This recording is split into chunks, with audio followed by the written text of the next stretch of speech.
आज जो शख्सियत हमारे साथ मौजूद है किसी पहचान की मोहताज नहीं है और इन 23 वर्षों में चूंकि आपके भरोसा जीता है। और सबसे बड़ी चीज जो लोग कहते थे इन आडम्बना और नेगेटिविटी को कि ये गवारों की चीजें हैं, तो आज ऐसे कई हजारों लाखों लोग हैं, काफी जो अच्छे अच्छे पदों पर है, कई में आईएएस से लेके बीसीएस से लेके, जो आज इस विज्ञान जो नहीं मानता था वह मानने लगे हैं। तो मैं शैलेंद्र पारा सर शुरुआत करेंगे संजय जैन लोढ़ा जी से कि किस तरह से मंत्र हीलिंग काम करता है आपका, कैसे लोगों को राहत दे रहे हैं आप, किस तरीके से लोग, जिस तरह से आप तारीफ कर रहे हैं, मार्केट में तमाम चीज आ रही है, क्या कुछ आप ऐसा करते हैं? देखिए, जब हमने सबसे पहले 1998 में सारी चीज शुरू करी थी, इसको हम डाउजर बोलते हैं। ये होती है डाउजिंग एस्ट्रोलॉजी। इसके अंदर कुंडली की, हॉरोस्कोप की किसी प्रकार की जरूरत नहीं पड़ती है। व्यक्ति के सवाल के आधार पर काम करते हैं या आवश्यकता अनुसार उसकी फोटो में काम करते हैं। अब रही बात किसी चीज को डायग्नोज करने की, तो वो इस डाउजर से करते हैं, और उसको क्योर करने की, उसको ठीक करने का काम जो होता है वो मंत्र हीलिंग से होता है। मंत्र हीलिंग अर्थात देवी देवताओं के मंत्रों के द्वारा की जाने वाली वो हीलिंग या उस तरीके की जो चीज की जिसके द्वारा हम किसी भी समस्या को दूर कर सकते हैं, चाहे वो शारीरिक हो, चाहे वो मानसिक हो, चाहे वो आर्थिक हो। तो आप क्या मानते हैं, ये जादुई चीजें हैं या पॉजिटिव एनर्जी, जिस तरह से पॉजिटिव आप हैं चीजें, और जिस तरह से अनुयायी आपके कई बार जब आप हीलिंग करते हैं तो एकदम से उनको झटके लगते हैं, नेगेटिव ऊर्जा निकलती है या पॉजिटिव आती है या कोई देवीय शक्ति उनके पास होती है, क्या आप मानते हैं? देखिए, क्या होता है, सबसे पहली जो चीज होती है वो जादू शक्ति नहीं है। जैसे भगवान है, ठीक है ना, हम भगवान हमारी श्रद्धा का विषय होते हैं, हम उनकी सेवा पूजा करते हैं, तो ये सारी चीज जो हम मंत्र हीलिंग करते हैं वो भी उन्हीं से जुड़ी हुई है। क्योंकि सन 98 से पहले मैं इस क्षेत्र का आदमी नहीं था। अनायास ये सारी चीज श्री घंटागण महावीर, जिनका मूल स्थान गुजरात में है, मवड़ी में है, वहां से ये सब चीजें धीरे धीरे मुझे प्राप्त हुई और उसके द्वारा मैंने काम करना शुरू करा। अब क्या होता है, जो इस क्षेत्र के अंदर लोग होते हैं, नॉर्मल एक लोगों की सोच होती है कि ज्योतिष क्षेत्र के अंदर जो भी व्यक्ति होगा बड़ा बुजुर्ग सा होगा, या कुर्ता पजामा पहना होगा, या माला लटकाया होगा। तो जब मैं इस फील्ड में आया था तो तब से मैंने आज तक जो शुरुआत करी है, मैं उस तरीके का व्यक्ति नहीं हूँ। एक पढ़ा लिखा व्यक्ति भी इस तरीके के कार्य को कर सकता है। तो जब पढ़ा लिखे व्यक्ति कोई कार्य करता है तो नेचुरली पढ़े लिखे लोग ही उसके साथ जुड़ते हैं। तो एक गांव में या टीवी चैनलों में जो आप जो भी कुछ देखते हो, भूत प्रेत या किसी भी चीज के ऊपर, तो वैसी स्थितियां नहीं होती हैं। एक निगेटिव एनर्जी आप जिसको बोल लीजिए, या एक निगेटिव सोल्स ऐसी होती हैं जो किसी के शरीर के साथ में छेड़खानी करती हैं, उनके साथ में रहती हैं। हम बहुत सारे ऐसे केसेस करते हैं, वो चाहे ऑनलाइन भी करते हैं, फिजिकली भी करते हैं। तो वो जो चीजें रहती हैं वो किसी देवी शक्तियों के माध्यम से, जिसको हम मंत्र हीलिंग बोलते हैं, मंत्रों के द्वारा उसको ठीक करते हैं, तो वो सब चीजें ठीक होती हैं। और आज नहीं, हम 23 साल से काम कर रहे हैं। मेरे इंडिया में, इंडिया से बाहर भी, फॉरेन में बहुत सारे लोग हैं जिनको हम सिखाते भी हैं और ये सारी सर्विसेज भी देते हैं। विज्ञान दूसरी ओर मानता है कि कई जगहों ने देवी स्थान पर रिसर्च की, अगर बात करके उज्जैन के जो वहाँ के मंदिर है, जो कि भैरव जी का, वो शराब का सेवन करते हैं। विज्ञान भी उसका पता नहीं, वैज्ञानिक भी पता नहीं कर पाए कि आखिर ये चाहता क्या है, क्योंकि ना कोई गड्ढा मिला नीचे, ना चीज।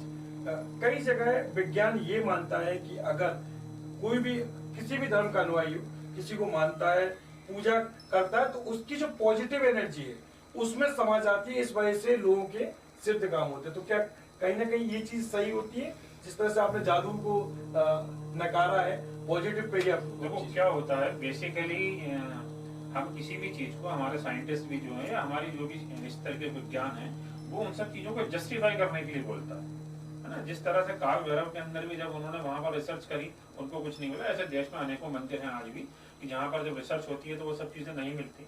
तो उस देवीय शक्ति को आप चुनौती नहीं दे सकते। वो देवीय शक्ति देवीय शक्ति है, वो उसका संबंध किसी जादू से नहीं है, उसका संबंध उन देवी देवताओं से है जिनके द्वारा वो काम करते हैं। आप आज भी देखिए, जैसे हम घंटागण महावीर की सेवा पूजा करते हैं, तो जैन धर्म में जो तीर्थंकर देव हैं उनको मोक्ष की प्राप्ति हुई। जिस तरह से भगवान राम को मोक्ष की प्राप्ति हुई, हनुमान जी आज भी साक्षात मौजूद हैं।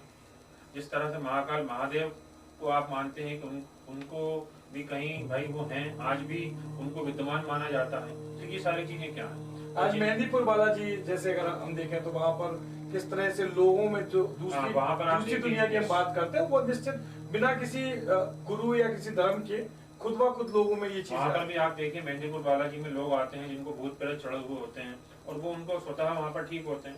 तो आप किसी भी देवीय चीज को चुनौती नहीं दे सकते, आप भगवान को चुनौती नहीं दे सकते, बिकॉज भगवान किसी के बस में नहीं है। एक अनसीन पावर है जो अपने हिसाब से काम करता है।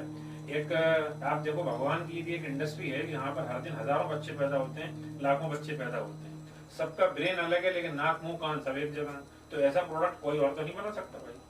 अच्छा, दूसरा सवाल ये आता है कि जिस तरह धर्म की बात करते हैं कि सब लोगों को अपने अपने धर्म मानने चाहिए, आपके जो अनुयायी है वो किस धर्म के हैं? जैन के ही है कि सभी? देखिए मेरे अनुयायी भाई, मैं तो सेवा कर रहा हूँ, ठीक, तो मेरे अनुयायी तो हर धर्म के हैं। मेरे पास हिंदू, मुस्लिम, सिख, सिंधी, पंजाबी, जैन सभी हैं। तो मुझे वहां पर उस चीज से मतलब नहीं है। मेरा काम है मुझे किसी का भला करना है, किसी को फायदा पहुंचाना है।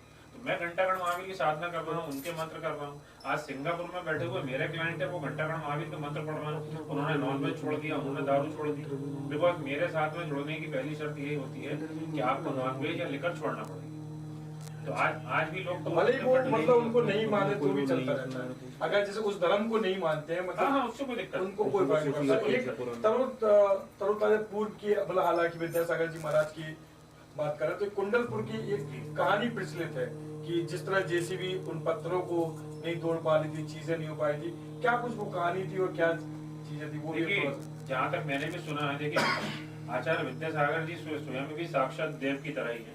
उनकी आराधना साधना मतलब उनके प्रति लोगों की श्रद्धा भी उसी तरीके की है। तो बहुत सारी चीजें ऐसी होती हैं। उन्हीं का मैंने जयपुर का किस्सा भी सुना था, सांगानेर का, जहाँ पर मूर्तियां नहीं निकल पा रही थी, बट आचार्य जी ने जाकर वो मूर्तियां बाहर निकाल ला। तो वो देवी शक्ति होती है जो उस व्यक्ति के शरीर में विद्यमान होती है और वो उसी के हाथ से उठती है। अच्छा, इस देवी शक्ति में विज्ञान चूंकि कई बार देखता है कि नहीं, ये लोगों में अंदर की, जो आपने एक और चर्चा की कि उनके अंदर नेगेटिविटी चीज आ जाती है। इस वजह से जब हम देखते हैं कि लोग जो कहते हैं कि दूसरी आत्मा का वास आपके शरीर में हो गया, आत्मा आपके शरीर में जब वास करती है तो कई 10 लोग मिलके भी अगर उन्होंने सीधा हाथ कर लिया जो जिसके व्यक्ति के उसमें होता है, तो मैंने भी प्रत्यक्ष कई बार ऐसा करके मैं उनके हाथ तक नहीं हिला सकता था, इतना मतलब लोहे से भी ज्यादा मजबूती से वो अगर उन्हें कर दिया अगले तो ये चीज कैसे हो पा? देखिए क्या होता है, एक होती है काल मृत्यु, एक होती है अकाल मृत्यु। काल मृत्यु यदि स्वाभाविक रूप से एक आदमी की जब आयु पूरी हो जाती है तो उसका निधन हो जाता है, देवलोक हो जाता है। एक होती है अकाल मृत्यु, जो अनायास किसी घटना दुर्घटना के माध्यम से किसी व्यक्ति की मृत्यु हो जाती है। अब मान लीजिए उसकी आयु संपूर्ण नहीं हुई है, तो जब तक उसकी आयु पूरी नहीं होगी तब तक वो भटकता रहेगा, विचरण करता रहेगा। उसी को हम भूत प्रेत आत्मा बोलते हैं। अब यदि कोई सी भी चीज यदि किसी के शरीर में आ जाती है तो वो निश्चित रूप से, यदि किसी लड़की के शरीर में उस लड़के की आत्मा होगी तो आप देखेंगे कि उसकी आवाज बदल जाती है। मैं ऐसे बहुत सारे केसेस करता हूँ, ठीक है ना। अब आप जैसे किसी के शरीर में किसी और व्यक्ति की एक आत्मा आए तो नॉर्मली आदमी बात करेगा तो उसकी आंखों में एक स्थिरता आ जाती है। जब भी आप कभी देखेंगे ऐसा जो व्यक्ति होगा तो उसकी आंखों में एक स्थिरता आ जाती है। जब हम बात करते हैं तो हमारी आंखों का रेटिना हिलता है, उनका नहीं हिले। तो वो सब चीजें उसके शरीर में आकर वो अपना प्रभाव दिखाती हैं, अपने तरीके से उस आदमी से काम करवाती हैं। ऐसे व्यक्ति को मिठाई बड़ी पसंद आने लगती है। ऐसा व्यक्ति कहीं से भी जाएगा तो उसको जिस तरीके की आत्मा उसके शरीर में है या जो उसके साथ जुड़ी है, जो उसको पसंद था वही इस शरीर को पसंद आएगा। तो वजह क्या होती है? जैसे देखने में ये आता है, जैसे कई लोग कथा पूजन विधि जो करते हैं पूर्वजों के लिए संतुष्टि के लिए करते हैं, हर साल उनके लिए कुछ न कुछ अर्पण करते हैं। ऐसी जो अकाल मृत्यु की जो मतलब ऐसे लोग होते हैं उनके लिए जैसे आप बता रहे मिठाई पसंद आती है, चीजें आती हैं, तो क्या उनके साथ कहीं ना कहीं उनके जो परिजन है या वो उनको भूल जाते हैं या क्या कुछ वजह मानते हैं? देखिए विधि प्रकार से यदि आपने किसी की आत्मा की शांति के लिए उनकी अंतराय कर्म की पूजा बोलते हैं या हम 12वां बोलते हैं 13वां बोलते हैं, इस तरीके की जो भी चीजें होती हैं यदि आपने करी है और विधि प्रकार से सारी चीज करी है तो ऐसे लोगों की आत्मा कहीं नहीं भटकती हुई दिखती है। ये मेरा अपना अनुभव है। लेकिन जब चीजें विधि प्रकार से नहीं होती हैं तब जरूर ये सब चीजें होती हैं। तो हमको ये सब चीजें पहले देख लेना चाहिए। जब किसी की अकाल मृत्यु होती है तो पहले किसी विशेषज्ञ से आप सारी चीज की जानकारी ले लीजिए कि उस व्यक्ति जिसकी मृत्यु हुई है उसकी आत्मा की स्थिति या उसके मरने के बाद की स्थितियां अभी क्या है, तो आपको मालूम पड़ जाएगा। तो आप समय रहते यदि उसको मुक्ति कर देते हैं, जैसे हमारे यहाँ गंगा जी पे होता है, नर्मदा जी में होता है, उनका तर्पण होता है, यदि हम समय रहते विधि प्रकार से सब चीज कर देते हैं तो ऐसी दिक्कतें नहीं होती। आपने क्या अनुभव किया? आपके जो आपके मानने वाले अनुयायी हैं वो जज भी हैं, कई मतलब कि कलेक्टर भी हैं, कई बड़े बड़े पद पर अधिकारी हैं, है ना। आप भी शिक्षित हैं, आप चूंकि अनुभव करते हैं, तो क्या मानते हैं कि क्या कुछ ऐसी वजह रहती होगी इसकी? देखिए ये सब चीजें होती हैं और निश्चित रूप से होती हैं, ठीक है ना। आज से 25 साल पहले की बात करें तो शायद हम भी नहीं मानते थे, लेकिन जब साक्षात देखते हैं चीजों को तो आज भी मानते हैं।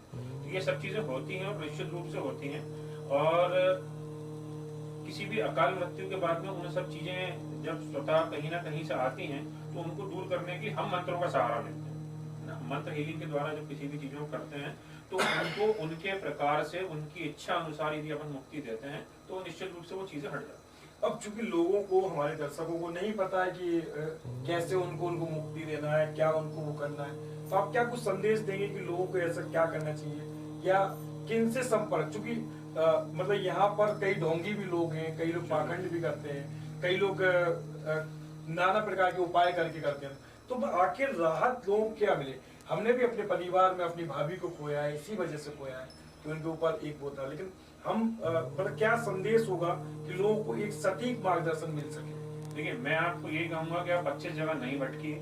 आप हमारा संपर्क जो आपको स्क्रीन पे मिल जाएगा, आप उस संबंध में हमसे बात कर सकते हैं। आप हमको बताएंगे, हम उनको डाउजर से चेक करेंगे, चेक करके जो स्थिति होगी वो बता देंगे। आप अच्छी जगह भटकेंगे, जगह जगह जाएंगे, लोग बाग आपको कुछ गलत सलाह देंगे, बहुत सारे प्रयोग उपयोग करवाएंगे।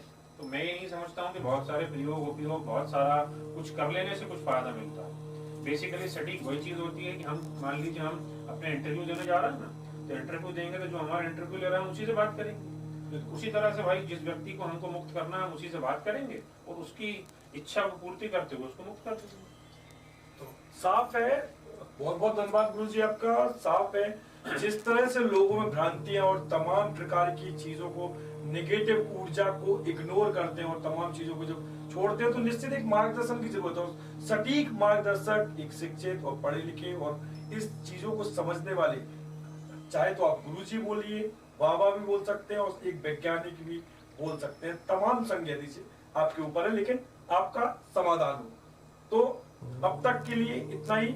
आगे आपसे मुलाकात होती है अगली शख्सियत में और बताएंगे आपको क्या कुछ है आगामी आपके कार्यक्रम, क्या सोचते हैं आप। नमस्कार।